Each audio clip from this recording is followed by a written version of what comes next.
This is Muhammad Iqbal Khan, Advocate High Court from Iqbal International Law Services, Karachi. Today we are delivering a legal lecture on the topic of minor share in the succession certificate. कि एक minor का succession के matters में कितना हिस्सा होता है, how and how much, कैसे और कितना. देखिए कितना हिस्सा होता है एक माइनर का.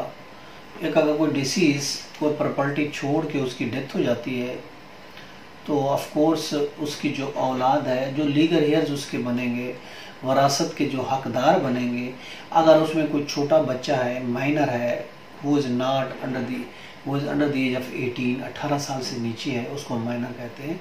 जो 18 से 2 साल का, 1 साल का, 8 साल का, 5 साल का, 4 साल का जो भी है, यानी 18 साल के लॉ ऑफ मेजॉरिटी के तहत वो मेजर नहीं है. लॉ ऑफ मेजॉरिटी है कि कोई अगर 18 साल का हो जाता है तो वो एडल्ट कहलाता है. Under 18 he is not a major.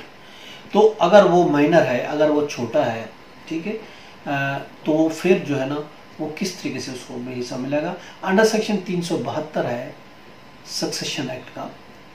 उसमें ये है कि सबसे पहले तो ये देखा जाएगा कि वो भी उसका जो हिस्सेदार बनता है, जिस तरीके से अगर वो लड़का है तो ऑफकोर्स उसको उसी तरीके से हिस्सा मिलेगा जिस तरीके से एक एडल्ट को मिलता है. ठीक, अगर वो लड़की है तो उसको उसी तरीके से हिस्सा मिलेगा जिस तरीके से एक एडल्ट लड़की को मिलता है हिस्सा. यानी छोटे और बड़े में कोई तफरीक नहीं है.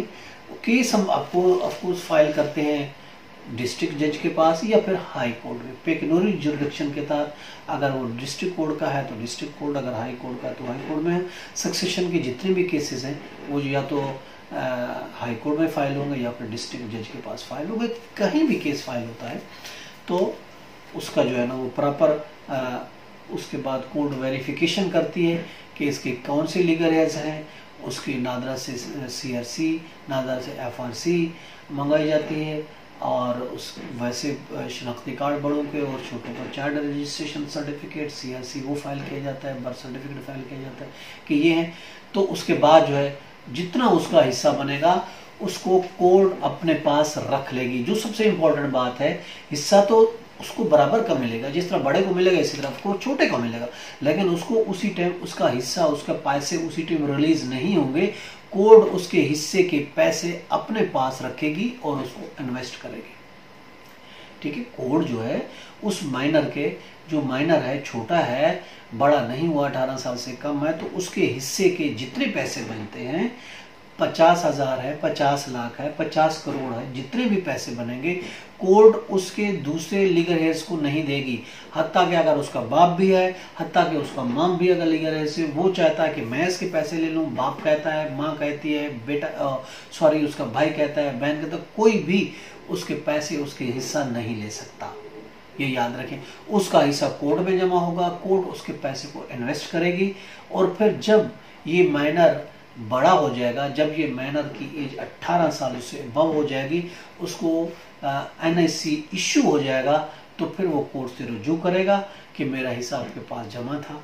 तो कोर्ट उसको न सिर्फ वो हिस्सा देगी जो उसके पास जमा है, बल्कि उस पर जो इन्वेस्टमेंट कोर्ट ने की थी, जो उसका प्रॉफिट है, वो भी उसमें माइनर जो था अब तो वो बड़ा हो गया, उसको वो मिलेगा. ये तरीकेकार है. उसको एप्लीकेशन देनी पड़ेगी, कोर्ट अलाउ करेगी और फिर उसको वो अपना हिस्सा विड्रा कर सकता है. ये है तरीकेकार कि minor share in the succession certificate. हाँ, हाउ इट इज ऑब्टेन्ड, कैसे लिया जाता है हिस्सा माइनर का और उसका कितना हिस्सा होता है. ये था हमारा आज का टॉपिक. इसके साथ इजाजत दीजिए, कल नए टॉपिक के साथ फिर मिलेंगे. Have a nice day. अल्लाह हाफिज़.